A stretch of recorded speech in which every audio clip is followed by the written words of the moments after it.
The best way to introduce my next guest and explain as to why I'm interviewing him, even though most of you have never heard of him, is to tell you a quick story about him.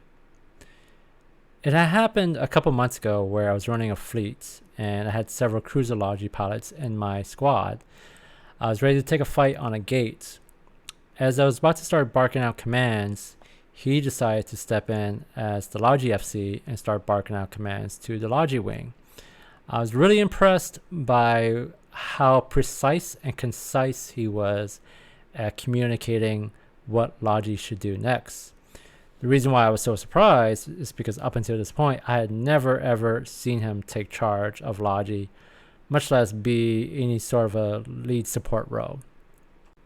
I was really surprised by all of this because if you know anything about Ian Terry up until this point, he's usually the guy who provides wisecracks or snarky comments within my fleets. I don't really mind having someone like that. It's good to have someone who can provide some levity to some of these serious internet spaceship moments that we have.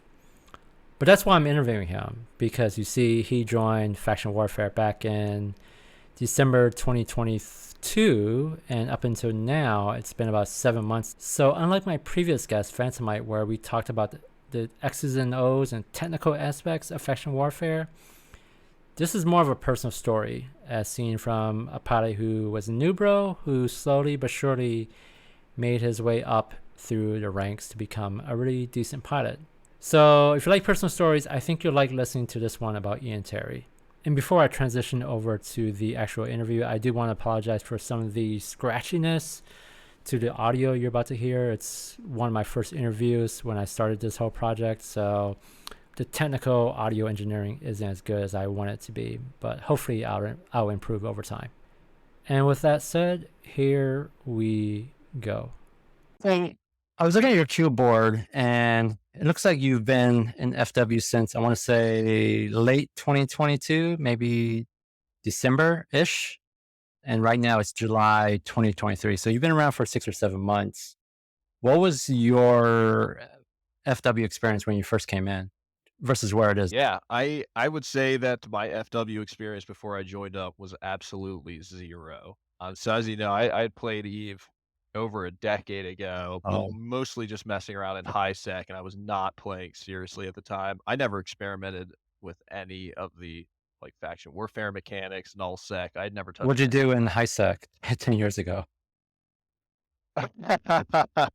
Well, when I played 10 years ago, I had a corp with a couple friends I had met on Eve, and our prime directive, as it were, was to do, like, Oh, cannon God. hunting. So, we would exploit that mechanic. I recall if I'm recounting how it worked correctly, essentially, if someone took something out of something you had ejected or Yeah. jettisoned rather, it would flag them for combat with your entire corp.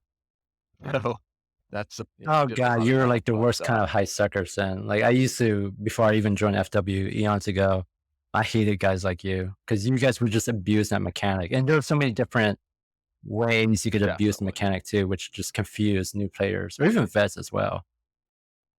Even vets, it's super confusing. I mean, and that could be said for a lot of the discrete systems in Eve, obviously, but in that case, yeah, definitely exploiting them. And it was so fun because, and this is very, unique to Eve, obviously, too. There was such a large aspect of social engineering.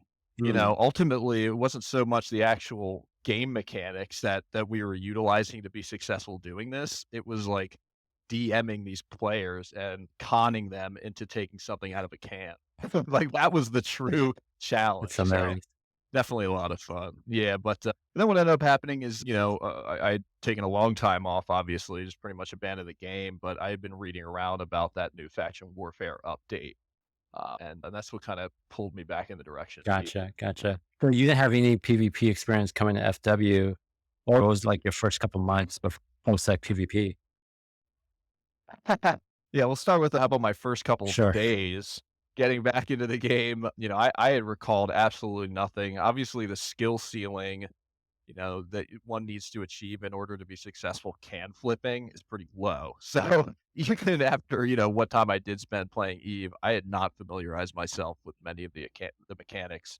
Certainly not including a faction warfare. So I recall, I'd read about the Fact War update. I got back on my account, if I had a little bit of money or whatever, and pretty much just like flew to the closest Fact War system I could and just looked around on Reddit for the most overt, active seeming Caldari Fact War Corp and just tried to hop in their Discord. Why And Caldari, by the way? that I'm always fascinated by why people join XYZ faction. Yeah, I'll be honest, there is little to no, RP element, though I would say I tend to lean towards capitalism in real life, so I guess in that regard, Caldari was appealing. Achieve your own. Yeah, exactly, exactly. But yeah, I think honestly, it was really that, it was just convenient, right? It was right, like Caldari, Yeah, Jita, I was just like, "Okay, fine, we'll right, just do fair. that." So, it was a convenience is a major factor, and it seemed from what I had read on Reddit was that they seemed to be the most, quote, "mature" corp, or rather most noob-friendly corp, which obviously is Yeah, something that I was looking yeah, for. fair. I'm looking at your keyboard from way back then. I gotta tell you, some of your crits are kind of sus. Like, I'm looking at your Yeah. Myrmidon crits. Like, what is going on here? Like, did no one tell Mhm. you how to fit your ships? Yeah, well, what I'll say is I fit the probably just right in Jita and ended up gating them to wherever the hell I actually lost them, so but yeah, I was just Googling online, like, "good merm fit," because I always thought the Galente I think that ship just looks so Yeah, so I was like, "Yeah, I wanna sit in that thing, it's so awesome." And I wanted to, like, whenever I flew, it needed to have drones because I just knew I was so bad at the mechanics that the only thing I could ever do was just, like, engage drones on something and hope got I it. survived. But I was Googling, what's a good fit, and then I remember I was, like, asking in newbie chat. I'd linked one of those fits. I was like, "Hey, is this, like, a good fit?" And this other guy reached out and said, "Yeah, it's pretty good, like, I would just change these 2 things." And so, I don't know, it was whatever those fits were Jesus. reinforced by members of the That's, for what it's worth. what's the biggest difference where you are now versus like then? Aside from experience, of course. How do you see FW now?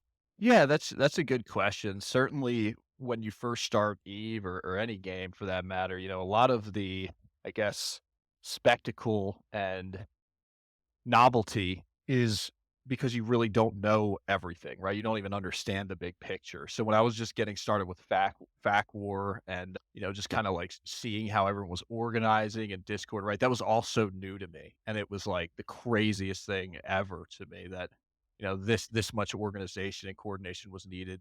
Not only on our side to do what we were doing, but obviously on our enemy's side. So that was super fascinating. But to your point, now the veil has kind of been pulled back now that I've been here for a number of months, right? I'm more exposed to what's actually going on, right? I Yeah. can see the man behind the curtain, as it were.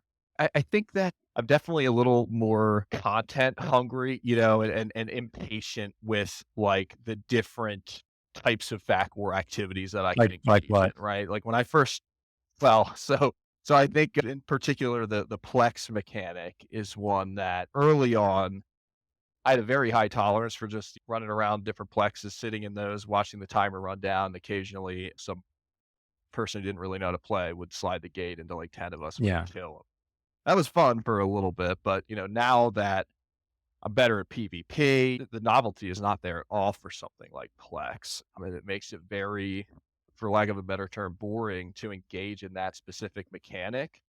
And what's unfortunate is that seems to be the only mechanic or one of the only mechanics that contributes to the fact war map at the end of the day, Yeah. right? So it's kind of this weird place where I love fact war for its accessibility in terms of PvP content, but I just want to almost only engage. I just want to PvP. Actually having to partake in the mechanics is kind of a drag. It's kind of get boring. Yeah, I agree. It's sort of a double-edged sword where I could care less about the FW, spin a button mechanic as well, because I've been at FW since 2012 on and off. But at the same time, I also have to acknowledge that even though I hate the mechanic and various iterations of it over the last 10 years, it is like a content generator and it is useful for younger pilots who don't know how to PvP. And so Plex mechanics kind of creates a rather safe-ish environment for them to learn how to, fight without getting overly blobbed. But I can see where 6 to 12 months down the road, someone who progresses and becomes a veteran, you kind of get sick and tired of it, and you're looking for alternative forms of PvP. Yeah, and I think without the plexes and those types of mechanics, the rendezvous points, the propaganda towers, etcetera, like, it's kind of like a necessary evil that has to be there because otherwise, you wouldn't get that accessibility of content, right? And eventually there wouldn't be like a bash Yeah. or a system flip where, you get that big content. And that's something that I've noticed is very unique about Eve is that the content, it's not just you log on and you undock and you're doing what you wanted to do. It's not like a Battlefield game where you're instantly getting kills, like instantly engaged, right? When you play Eve, I'm pretty much playing on like a schedule or something. You know what I mean? Where specific times during the week where I know that there is going to be something Mm. happening because it's been scheduled. That is a very unique dynamic for me, at least. Not being a big MMO player. So between that and those faction warfare mechanics, when you're doing them on that level, right? Actually doing deplexing, actually oplexing, whatever, right? It's kind of dull, but it needs to happen in order to eventually build up to these flashpoint scenarios where some of the best faction war Yeah, I totally agree. Like it, it kind of grinds me when I see veterans kind of hate on some of the new players who like to RP, who like to take a system, who like to bash an iHub, even if it's like completely meaningless. Because what they don't understand is that's just part of the new player FW experience, and they have to go through that. And there has to be room for those types of content, even if it doesn't appease the veterans, because eventually they're built up, like you said, to a flashpoint where maybe the vets who can feel a battleship comp can sit there and take a fight on an iHub or a battlefield or whatnot. So I think it's sort of like a yin and yang approach where both the new player experience has to complement the veteran experience as well. I don't see it as being binary where it has to be one or the other. They kind of have to complement each other. And the best advice I can give to any pilot is trying to figure out where you fit within this entire ecosystem. Yeah, definitely. And being that my participation in faction warfare has purely been around the PvP stuff, I know that there's so much going on in the logistics side of things, right? Where like industry and manufacturing, all those things that I have virtually no transparency on, but it's infinitely fascinating to me that there's all these people mining and doing all this for lack of a friendlier term, Yeah. Care Bear stuff that, would never hold my attention, but obviously is stimulating enough for them. And then they're still contributing, their end goal is to contribute to those faction warfare dynamics that are going on, even though most commonly they're not even necessarily affiliated or they're not like enlisted tunes because they don't want to get engaged by targets, right? So that's also. As you're 6, 7 months into FW, what's your favorite type of FW content? Oh man, that's a great question. I mean, it's got to be these situations where it's Friday night, it's Saturday night, people are 30 deep on comms on both sides of both factions, Galente and Calmill, and you know, we know that we want to Yeah. fight, right? We don't need to go through any kind of weird, even if there's no bash or system ready to get flipped or plex or whatever, right? We're gonna make it happen. We're gonna be flying around the same systems, camping gates, or just trying to chase each other down and just duke it out. Yeah. You know what I mean? With no real end goal except content. And to be honest, those are some of the best times, right? Because that's where things can just get so. Because a lot of that fighting happens outside the plex, where there's so many different things that can happen, right? Where the Plex, it's frigates only, whatever, destroyers. Everyone's kind of playing these games to try to avoid content in a lot of situations by downshipping or whatever, or upshipping. But when we're just on like a gate somewhere or messing around outside the station, that's when things are so can just not only, or is it Gal Mill and Cow Mill dropping their dreads or getting creative with their ships or bringing out Tech 2 stuff, which obviously is not very common in the plexes or the battlefields. There's also the element of snuffed out, Yeah. right? And just neutral players coming into play. So that's where the dynamics can be just, unrestricted, I think is where I tend to find the most content, the most engaging content. Yeah. I think, at least for me, I mean, that's fun content. I think it's also a double edged sword as well, because sometimes comms can get a bit too rowdy with that many people. And unless you have like a really firm FC, like there's some FCs who don't always have good control over comms. So it's like 5 or 6 different people talking all at once. So that can get kind of annoying at times. Yeah, yeah, and I'll temper my statement by saying my other favorite form of content has gotta be the smaller gang nano stuff, which sometimes plays out similarly where we're not necessarily in plexes, but, to your point, there are situations where 40 people in a Discord on a Friday night and everyone's drunk is actually Yeah. very taxing, very taxing for virtually everyone involved, and you're right in that, like, some FCs are better for that, like, I think of immediately, I'm sure you think of him too, the Omar Yeah. Jumper from Calisaf, where he's very good at managing The herd. Yeah. 30 plus exactly, and he delegates very well kind of like the smaller responsibilities to the other members of his corp and stuff. When they run, I would say, probably the most popular consistent weekly activity in Calmill, Yeah, right? I agree. So, props to them for that. But, there's so many good FCs too that are, have been around like someone like you and some of them that are just kind of finding their own, someone like Yeah. Towhawk that make that nano gang, small gang combat so fun and so rewarding. So it's really, just it depends on the what day it is in the week ultimately in terms of what you're signing yourself up for. Just going back to the fact that the content is ultimately player Yeah. Speaking of which, who is your favorite Nano Gang Corp and why is it Sheriff? well, what I'll say is that it's definitely Sheriff. That's definitely where I spend most of my time at this point, just in Yeah. general, would be with you guys. But with Sheriff, you have a lot of experience to draw on, and even the players that you selected and brought into the fold are some very high quality players, all with not only very impressive piloting skills, right? But they they also have really good game theory and theory crafting skills. And in the instance of Towhawk in particular, he's harnessing his professional background in like analytics and statistics to kind of like, blow open the meta and be able to kind of dissect it. So there, you guys are doing things that, is just at the top of the skill tree, Yeah. I think, at least as far as as facts are. Yeah, it's funny you say that. Like the way I built Sheriff was I always wanted to be like I don't want to put us on a pedestal where we're like this elite PvP corporate because we're really not. We're always trying to grow. But I always wanted to establish Sheriff as sort of like maybe higher tier, however you wish to define that, but also the ability to upship and fight other stuff. It doesn't always have to be nano. I mean, I do like nano just because do think it's a lot more challenging. But I also realize one of the shortcomings to many FW corps is they don't always know how to collaborate and work with other corps within the militia.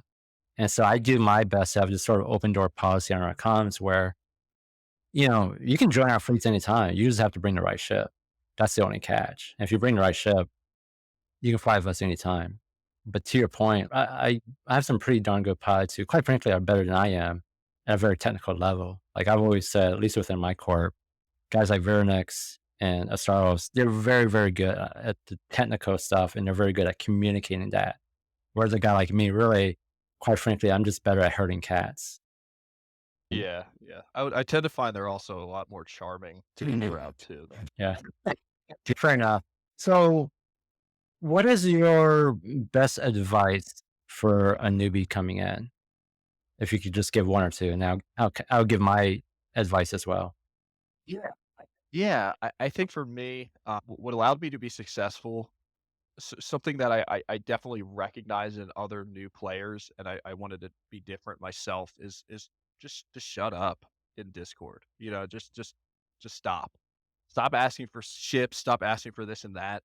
If you're in UCN or you're in a CalSF fleet on a Friday night or whatever, you don't need to speak up in Discord every 5 seconds because you're sweating bullets that you're not going to get a ship or everyone's going to leave you behind. They're going to organize things at their own pace. But when you're constantly like asking these questions, like, so who do I trade for a Merlin? You know what I mean? Or literally the phrase, I need a Cyclone fleet issue, right? If there's 50 people in Discord and you just are joining Packworth for the first time, no one knows who I is, and everyone's gonna hate you Mm. right off the bat. So for me, I was just like, I'm like muting my mic. I'm not asking shit. I'm just trying to soak as much as I can and just be very patient. And it's I still get the content and no one leaves me behind. I still got my ships, etc. So that would be one of my biggest tips is to don't look to the people in Discord to solve every problem or answer every question. Rather, respond to the context by either researching on your own or even like just typing in fleet chat rather than spamming voice. Just have a little bit of respect for their efforts to kind of coordinate Do 40 you plus. do you think, and just to be a contrarian here and to be in defense of like the new bro, do you think some of that is just there's a lot of corps within FW that brand themselves as like new bro friendly, but maybe they recruit too many? Mhm. And do you think by recruiting too many, some of these younger pilots they get lost in the shuffle? Yeah, it's possible. I mean, certainly, if you're in 100 person, if you're in Eve University, you're not going to get like a mentorship scenario where you have someone like right by their side answering every question or anything like that. But I also think it just stems from a place where a lot of these new players, they just have no concept of the amount of like coordination or effort or, where things are going in the next 30 minutes when they join one of these fleets. Their primary concern here is, hey, I've been messing around in this game and so far I've just been sitting in a station and jumping through gates 15 times. Like I'm dying to do something here and I'm frantically trying to make sure I don't miss out on content because otherwise I'm not getting anything out of this game. And that's where they come in, where they're like asking, who do I trade for a ship, this and that, because they're kind of panicking that they're about to like have wasted 20 jumps from Jita or whatever and 2 hours sitting in a station. Fair. I think for me, when I started building Sheriff, I was trying to figure out what sort of personnel I was looking for. Like, what's the mix between new bro to vets? And I think the best advice I can give to any younger, inexperienced PvP pilot is join a corps that isn't too big but isn't too small. Because I have my gripes about both ends. Like if you join too small of a corps, you may not get any activity out of them, right? Like just no one will be logged on. But if you join too big of a corp, you get lost in the shuffle. And if you're new to FW or even if you're new to PvP, you have a lot of questions that need to get answered. And it's easy to get lost in the shuffle with some bigger corps. So I would say you need to find a mid-sized corp or maybe corp activities like 3 to 10 pilots on at certain times. And you can get help from those pilots. That's probably my best advice for younger pilots. Yeah, definitely. And I think especially with like the smaller, like too small core, there's like a lot of, I guess, risk to your ability to have fun in this game when you do something like that. Because what I've found in the past myself, when I was playing previous to FAC War, and certainly some of the corp dynamics in Cal now, is that, you'll kind of find 1 or 2 guys that you play really well with or whatever, and, you're like, "We're gonna start our corp, it's gonna be us 5 or whatever," and then, suddenly it's summer and everyone's touching grass and you're the only one active in your whole corp. Yeah. So I think like the other advice I can give to younger pilots is don't be afraid to lose ships. It's kind of funny. There's been a few occasions in my own corp where I've recruited a new pilot and they somehow, some way implied that their previous corp really frowned on them when they lost ships or when they lost too many ships or when they lost expensive ships. And I'm always very sensitive to that where I tell, especially the younger pilots, like, dude, don't be afraid to undock and go lose 10, 15 T1 frigs, desis, or cruisers.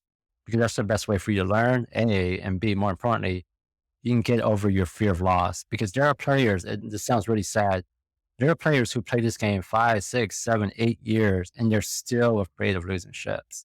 And I hate seeing that. So if I can help a younger pilot get over that psychological barrier, I consider that a win. So that's my other advice is just don't be afraid to lose ships. And join a corp that's not afraid of you losing ships. yeah, and fortunately for Cal there are really good noob-friendly corps like that, and UCN is a great example where they've got a million T1 ships on contract. They don't care at all about their ISK ratio as it relates to people who are losing ships, plexing and doing whatever. And it was something that new players don't really recognize is like, what is the value of an ISK, right? Where they're like, oh my gosh, my 1 million ISK ship just blew up. I'm broke. I'm done for.